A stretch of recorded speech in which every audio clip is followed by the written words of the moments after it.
और इन 8 तस्वीरों के बाद अब बड़ी खबर की बात कर लेते हैं। उत्तर प्रदेश, उत्तराखंड और गोवा में प्रचार चरम पर पहुंच गया है। उत्तराखंड और गोवा में आज शाम प्रचार थम जाएगा। साथ ही साथ यूपी उत्तराखंड में ताबड़तोड़ रैलियां करते हुए आज बड़े लीडर्स आपको दिखाई देंगे। 14 फरवरी यानी यूपी, उत्तराखंड और गोवा में वोटिंग का दिन है। यूपी की 55, उत्तराखंड की 70 सीटों पर वोटिंग है। ऐसे में वोटिंग से पहले सभी नेताओं की ये कोशिश, सभी बड़े चेहरों की ये कोशिश कि लोगों के बीच पहुंचे। खास बात ये कि उत्तर प्रदेश में पहले चरण का मतदान हो चुका है। ऐसे में बीजेपी गदगद दिख रही है। बीजेपी का कहना यह है कि लोगों का भरपूर सहयोग और प्यार मिला है। वोट के तौर पर उत्तराखंड में भी आपस में कांटे की टक्कर नजर आ रही है बीजेपी और कांग्रेस में। वहीं आम आदमी पार्टी कह रही है कि उत्तराखंड को सिर्फ लूटा गया है। आम आदमी पार्टी पर भरोसा करके देखिए। गोवा में भी इसी तरह की तस्वीर है।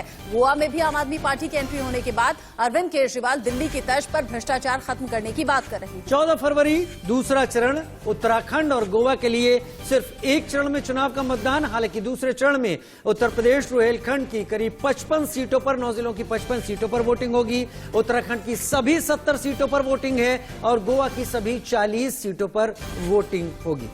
अब आप देखिए कि अलग अलग पार्टियों की तरफ से अलग अलग लीडर्स आपको चुनावी मैदान में दिख जाएंगे। समाजवादी पार्टी की तरफ से खुद अखिलेश यादव चुनावी मैदान में है। कांग्रेस की तरफ से प्रियंका गांधी मोर्चा संभाले हुए हैं। अब उधर आम आदमी पार्टी की तरफ से अरविंद केजरीवाल खुद चुनाव प्रचार कर रहे हैं। कह भी रहे हैं कि हफ्ते भर करीब पंजाब में ही रहेंगे, अब वक्त देंगे वहीं पर। लेकिन बीजेपी की तरफ से टॉप लीडर्स का जमावड़ा है। प्रधानमंत्री से लेकर गृह मंत्री, बीजेपी के राष्ट्रीय अध्यक्ष और खुद बीजेपी के मुख्यमंत्री भी चुनावी मैदान में लोगों के बीच पहुंचकर अपने काम के आधार पर वोट करने की अपील लोगों से कर रहे हैं। हमारे साथ हमारे 3 खास सहयोगी इस वक्त। रवि हमारे साथ लखनऊ से जुड़ रहे हैं, आशीष हमारे साथ बरेली से जुड़ रहे हैं और अनुराग हमारे साथ कन्नौज से जुड़ रहे हैं। जानकारी के साथ दूसरे चरण की बात है और दूसरे चरण में ये करीब ये इससे काफी अहम हो जाते हैं। सबसे पहले आशीष,